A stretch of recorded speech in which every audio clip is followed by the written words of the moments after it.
Jai Hind to everyone. In first chapter, nature and significance of management of business studies, first chapter हम लोग जो पढ़ रहे हैं उसमें फाइनल टॉपिक है हमारा कोऑर्डिनेशन। कोऑर्डिनेशन क्या है, हम कोऑर्डिनेशन को समझते हैं। कोऑर्डिनेशन इज़ अ फोर्स, थोड़ा सा एक इंट्रोडक्शन हम कोऑर्डिनेशन का लेते हैं। Coordination is a force that binds all the function of management. Coordination एक फोर्स है जो मैनेजमेंट के सारे फंक्शंस को जोड़े रखता है, बांधे रखता है। बाइंड्स यानी बांधना, जोड़ना। कौन से फंक्शंस हैं हम अच्छी तरह से जानते हैं, planning, organising, staffing, directing and controlling. However it is the essence of management for achieving harmony among individual effort towards the group goal. यद्यपि ये एक ज़रूरत भी है, कोऑर्डिनेशन एक ज़रूरत है। किसकी ज़रूरत है? मैनेजमेंट की ज़रूरत है।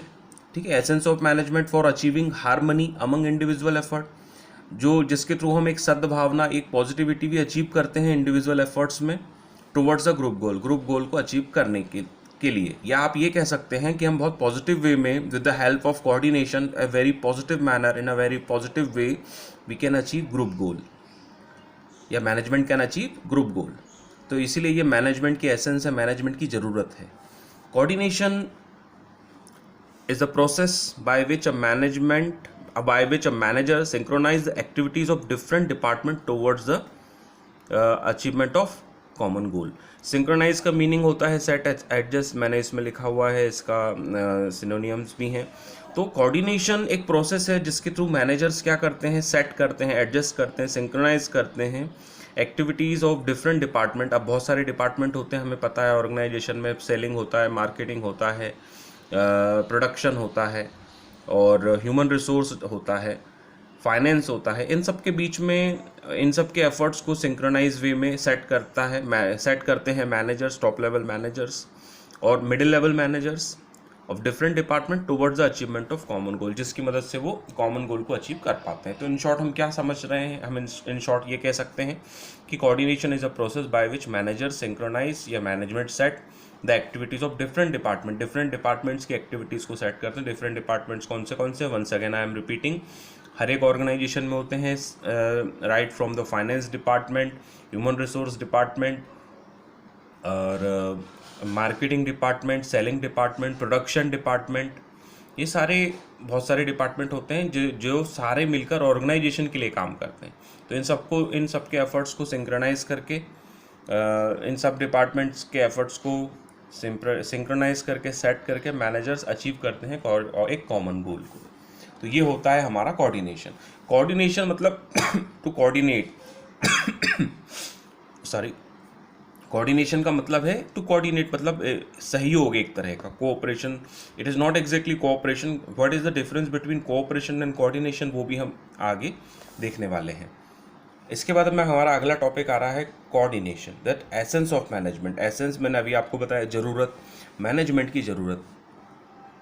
Coordination is needed at all management function. Coordination is needed in all management function. अब कैसे? मैनेजमेंट के फंक्शन हमें अच्छी तरह से पता है, planning, organising, staffing, directing and controlling. तो पहला है, first, the process of coordination begins at the planning stage when the top level managers plan. तो कोऑर्डिनेशन की जो शुरुआत है, कोऑर्डिनेशन की जो प्रोसेस है, वो शुरू हो जाती है प्लानिंग से, जब टॉप लेवल मैनेजर्स प्लान करते हैं। दूसरा होता है on the basis of planning, जो प्लानिंग टॉप लेवल मैनेजर्स ने की, organisational structure is developed. Organisational structure is developed.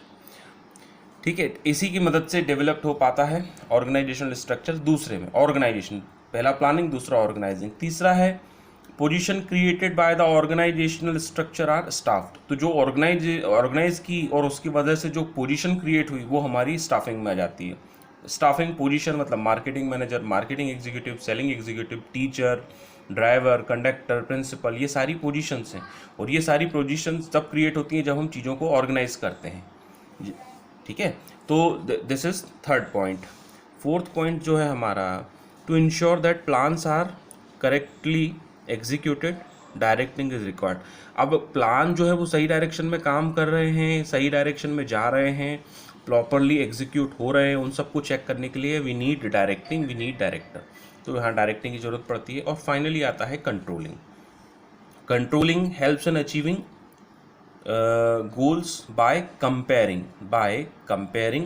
Actual performance with planned performance. Actual performance मतलब कितना करना है, मानकर चलिए एक्चुअल परफॉर्मेंस है हमारा कि हमें 100 यूनिट प्रोड्यूस करनी है, फॉर एग्जांपल प्रोडक्शन का एग्जांपल है, 100 यूनिट प्रोड्यूस करनी है, तो that is our actual performance, sorry that is our planned performance. हमने प्लान किया कि हमें 100 यूनिट प्रोड्यूस करनी है, और एक्चुअल परफॉर्मेंस कि अभी तक कितनी यूनिट प्रोड्यूस हुई है। सपोज अभी तक हमारी 70 यूनिट प्रोड्यूस हुई है और हमें 100 यूनिट प्रोड्यूस करनी है, तो 100 यूनिट रहेगी हमारी प्लान्ड परफॉर्मेंस, और 70 यूनिट जो अभी तक प्रोड्यूस हुई हैं, ठीक है, वो है हमारी एक्चुअल परफॉर्मेंस। तो इसका कंपैरिजन जाता है कि भैया कितनी करनी है और कितना हुआ, जस्ट लाइक अ क्रिकेट मैच कि भाई कितना स्कोर, हमें कितना टारगेट चेस करना है और अभी तक कितने रन बने। तो दिस इज अबाउट हमारा कंट्रोलिंग के अंतर्गत। तो पॉइंट डिस्कस किया, coordination is needed in all management function, coordination is needed in all management function. दूसरा पॉइंट हमारा आता है coordination is needed at every level. अब बात हो रही है लेवल्स पे। लेवल कितने होते हैं ये भी हम अर्लियर पढ़ चुके हैं, 3 लेवल होते हैं, top level, middle level and lower level. तो कोऑर्डिनेशन की जो ज़रूरत है वो तीनों लेवल पर होती है। Top level need coordination to integrate activities of organisation towards common goal. Top level को भी ज़रूरत होती है कोऑर्डिनेशन की, इंटीग्रेट करना, जोड़ना, मिलाना, व्यवस्थित मतलब इकट्ठा करना, मतलब दैट जोड़ना, इंटीग्रेशन मतलब एक तरह से जोड़ना। तो टॉप लेवल मैनेजर्स को भी ज़रूरत होती है, टॉप लेवल को भी ज़रूरत होती है एफर्ट्स को मिलाने के, एफर्ट्स को जोड़ने की, एम्प्लॉयज़ के ऑर्गेनाइजेशन के अंतर्गत कॉमन गोल, जो उनका एक कॉमन गोल है कि हमें इस साल 10% ग्रोथ देना है, that would be the goal. Middle level क्या करते हैं, middle level need coordination to integrate the effort of different sections and sub sections.